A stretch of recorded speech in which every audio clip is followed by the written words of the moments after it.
Coaching centre యజమాని ఆమరణ నిరాహార దీక్ష చేస్తా అంటారు పరీక్షలు వాయిదా వేయమని. నేను అడిగిన ఆయన హాల్ టికెట్ ఏముందో తీయరా, దేనికి రాసిండో పాపం మాట్లాడదామని.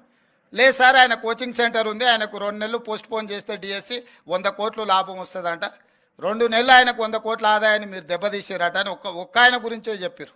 ఇంకొక ఆయన దీక్షకు కూర్చున్నాడు. ఏందే ఆయన మన పార్టీలో ఉండే మనటి వరకు ఆయనేం పరీక్షలు రాస్తున్నాయనంటే, నువ్వు పార్టీలో ఏం ఉద్యోగం ఇవ్వలేదంటే సార్, ఇప్పుడు నిన్ను గిల్లడమే ఆయన పైన అంటే అందుకే ఆయన దీక్ష కూర్చున్నాడు సార్ అన్నాడు.